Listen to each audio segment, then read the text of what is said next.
Poutine répond à une question provocante d'un journaliste américain. NBC, au milieu du secteur central. Oui, allez-y, s'il vous plaît.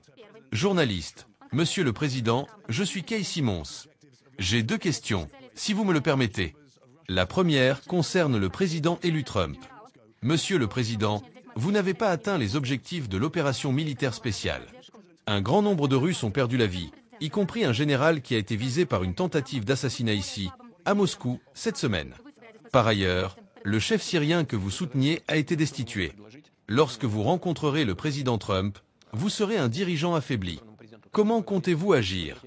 Que pourriez-vous offrir dans un esprit de compromis? Vous avez dit, nous pourrons proposer, ou je pourrais proposer quelque chose au président élu Trump lorsque nous nous rencontrerons. Poutine, eh bien, tout d'abord, je ne sais pas quand nous nous rencontrerons, car il n'a rien dit à ce sujet. Je ne lui ai pas parlé depuis plus de 4 ans.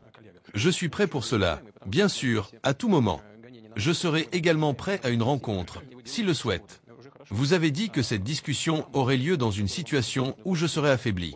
Chers collègues, et je dis cela avec respect, car malgré toutes les pressions exercées sur notre presse, nous vous permettons de travailler librement en Russie, et vous le faites sans restriction, c'est déjà bien. À vous, ainsi qu'à ceux qui vous paient aux États-Unis, il plairait beaucoup de voir la Russie en position de faiblesse. Mais je suis d'un autre avis. Je considère que la Russie est devenue beaucoup plus forte au cours des 2 ou 3 dernières années. Pourquoi? Parce que nous sommes en train de devenir un pays véritablement souverain. Nous dépendons désormais très peu des autres. Nous sommes capables de tenir fermement, y compris économiquement. J'ai déjà parlé des taux de croissance de notre économie.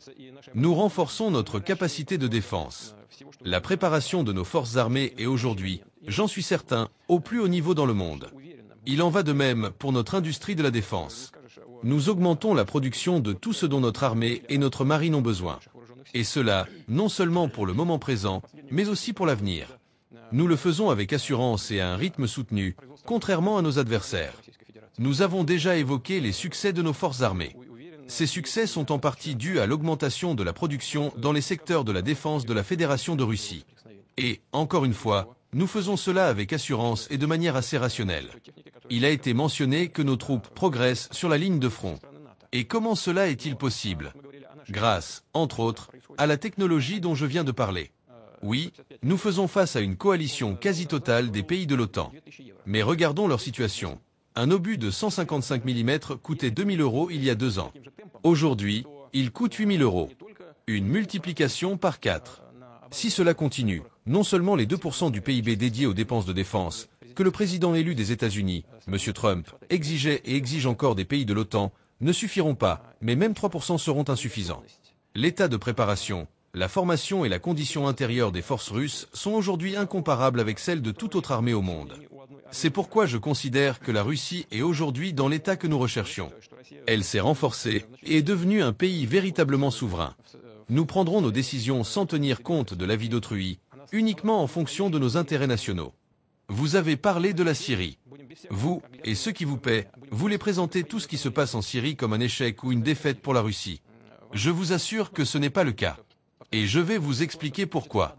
Nous sommes intervenus en Syrie il y a 10 ans pour éviter qu'un sanctuaire terroriste ne s'y établisse, comme ce que nous avons observé dans d'autres pays, notamment en Afghanistan. Dans l'ensemble, nous avons atteint nos objectifs. Même les groupes qui combattaient autrefois le régime d'Assad et les forces gouvernementales ont évolué.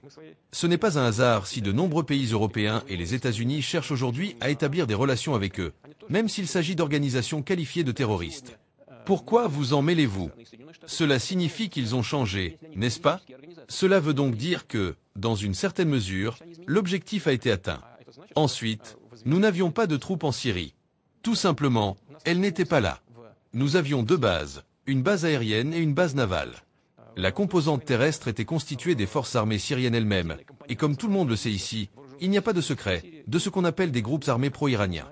Nous avons même retiré à l'époque nos forces d'opération spéciales. Nous ne combattions pas là-bas. Mais que s'y passait-il? Par exemple, lorsque des groupes de l'opposition armée se sont approchés d'Alep, environ 30 000 personnes défendaient la ville. Dans la ville, 350 combattants sont entrés.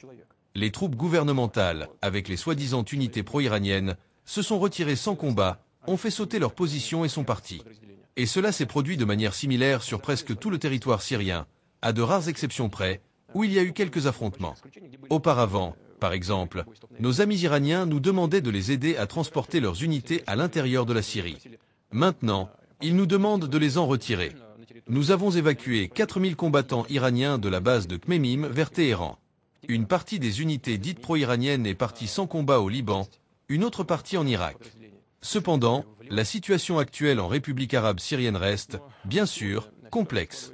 Nous espérons sincèrement qu'il y aura la paix et la tranquillité dans cette région.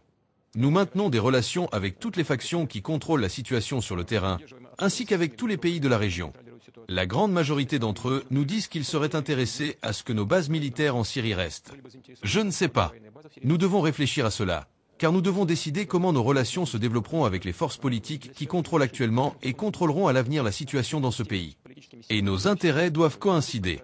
Si nous restons là-bas, nous devons faire quelque chose dans l'intérêt du pays où nous nous trouvons. Quels seront ces intérêts? Que pourrons-nous faire pour eux? C'est une question qui nécessitera des recherches minutieuses des deux côtés. Mais dès maintenant, nous pouvons déjà faire certaines choses, notamment en utilisant ces bases. Par exemple, nous avons proposé à nos partenaires, y compris ceux qui se trouvent en Syrie et dans les pays voisins, d'utiliser la base aérienne de Khmeimim pour l'acheminement de l'aide humanitaire en Syrie. Cette proposition a été bien accueillie et avec la volonté d'organiser ce travail conjointement.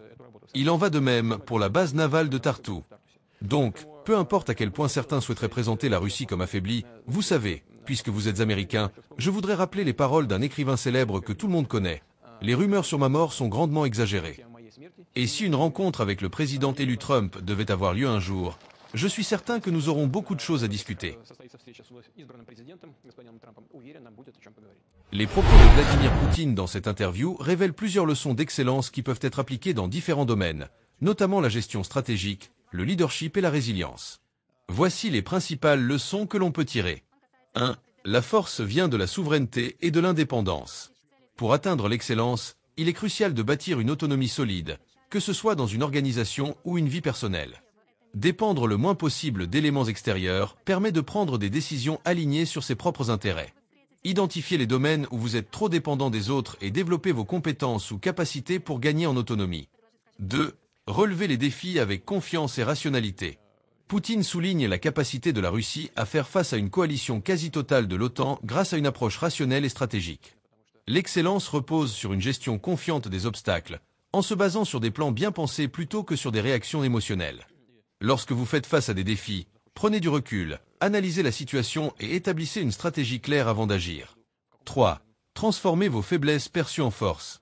En répondant à une question provocante sur son prétendu affaiblissement, Poutine renverse la situation en exposant les progrès réalisés par la Russie. Dans l'excellence, il s'agit de reconfigurer les critiques ou les défis en opportunités de montrer votre valeur. Lorsque vous êtes critiqué ou sous-estimé, préparez-vous à répondre par des faits qui illustrent vos accomplissements ou vos progrès. 4. Objectif clair et adaptabilité. Dans une certaine mesure, l'objectif a été atteint. Poutine reconnaît que les résultats peuvent évoluer et que l'adaptation est essentielle pour atteindre des objectifs à long terme. L'excellence ne signifie pas la perfection immédiate, mais une progression constante vers vos objectifs, tout en restant flexible. Définissez vos objectifs, mais soyez prêt à ajuster votre stratégie pour atteindre des résultats durables. 5. Leadership par la préparation et la vision à long terme. La préparation des forces russes est décrite comme étant au plus haut niveau dans le monde. Un bon leadership repose sur une préparation minutieuse et une vision claire des besoins futurs. Investissez dans la formation et la préparation pour vous-même ou votre équipe afin d'être prêt à saisir les opportunités ou gérer les crises. 6. Coopération et alignement des intérêts. La Russie entretient des relations avec diverses factions et pays en Syrie, cherchant à aligner les intérêts. L'excellence dans les relations humaines ou professionnelles consiste à comprendre les besoins de l'autre tout en promouvant vos propres objectifs. Dans vos collaborations, cherchez à aligner vos objectifs avec ceux de vos partenaires pour créer des solutions gagnant-gagnant. 7. Répondre aux attaques avec calme et esprit. Poutine cite Mark Twain. Les rumeurs sur ma mort sont grandement exagérées. Lorsque vous êtes attaqué verbalement ou confronté à une provocation, répondez avec calme, esprit et une touche d'humour. Cela montre votre maîtrise de vous-même. En situation de stress ou de critique, maintenez un ton positif et montrez que vous ne vous laissez pas ébranler. Ces leçons montrent que même dans des contextes tendus, il est possible d'incarner l'excellence par une préparation rigoureuse, une résilience face aux défis et une approche stratégique des relations et des objectifs. Que ce soit dans un cadre personnel ou professionnel, ces principes peuvent servir de guide. Ces réflexions vous inspirent-elles pour votre propre parcours de vie ou vos projets professionnels? Quelle stratégie mettez-vous en place pour relever vos défis et atteindre vos objectifs? Partagez vos idées et expériences en commentaire, et merci de votre soutien. À très bientôt.